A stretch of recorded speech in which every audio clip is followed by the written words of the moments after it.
1945년에 태어난 김종태 작가의 단편소설 새와 유령에 대해 생각해 보겠습니다.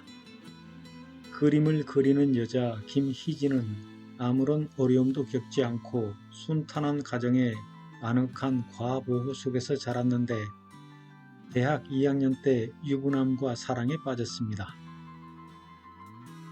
먹고 마시고 인생을 즐기는 풍요로움, 그것은 인생이라는 이름의 권태였다. 남자는 떠나갔다. 그녀는 다시 그림을 시작했다. 여자는 그 후 거듭된 사랑에 실패합니다. 사랑에 한 번 실패하면 그만한 진실을 찾을 수 없어 계속 실패한다던가. 그녀의 방황은 점점 더 황폐해졌고 유령들처럼 자신의 주위를 겉돌며 스쳐가는 사람들이 싫었다. 돌이킬 수 없이 그렇게 계속되고 있는 현재와 계속되어줄 수밖에 없는 미래에 대하여 그녀는 몸서리 나는 혐오감을 지니고 있었다. 그녀는 친구에게 어디론가 떠나고 싶다고 말합니다. 그러다 어느 날 그녀가 새를 사러 왔고 새 장수가 말합니다. 그놈들은 태어난 이래 줄곧 그 새장 안에서만 살아왔고 단 한 번도 굶주림이 없이 부드러운 먹이로 사람의 손에 의하여 잘 길들여진 놈들입니다.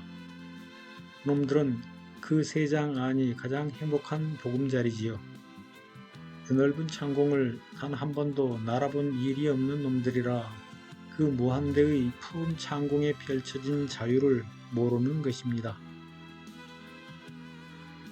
그날 새를 사갔던 여자는 얼마 후 또다시 새를 사러 왔고 그녀의 집에 새장을 달아주러 갔다가 방 안에서 그녀의 그림을 발견합니다. 얼굴이 없는 3사람, 5사람, 9, 10. 결국 그들은 유령이었다. 왜 그랬을까?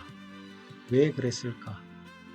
눈이 크고 날카로운 한가운데 여자를 제외하고는 의자에 다리를 포개고 앉아있는 그녀를 에워싸고 있는 배경의 인물들은 한결같이 안면이 사라진 유령들이었다. 새는 어딨죠? 죽었어요.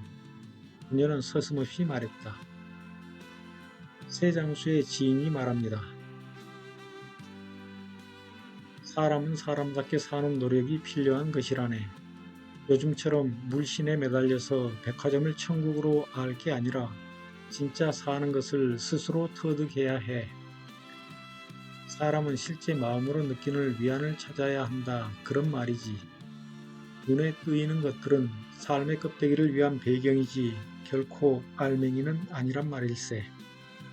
사람들은 누구나 다 사람답게 살 권리를 가지고 있으면서 그것을 스스로 포기하고 있단 말이야. 예사롭게 포기해버리고 있다. 이런 말일세. 그로부터 얼마 후 여자 김희진은 자살을 하고 그녀의 그림에서 무언가를 발견합니다. 유령들의 그 커다란 캔버스는 거기 그대로 있었다. 그런데 없다. 그 여자의 눈이 없다. 얼굴이 없는 유령들에 둘러싸여 유난히 빛나던 커다란 눈망울을 열정에 사로잡혀 이글거리던 그 여자의 눈이 지워지고 없었다. 그 곁에서 찢어진 스케치북이 바람에 펄럭거리고 있었다. 거기에 몇 줄의 낙서가 보였다. 결국 확인한 건 내가 어디로든지 떠날 수 없다는 것이었어. 하지만 나는 날고 싶어. 날고 싶어. 어려서부터 온실 속의 화초처럼 새장 속의 예쁜 새처럼 길들여진 사람들은 살벌하고 자유로운 사회에 적응하지 못합니다.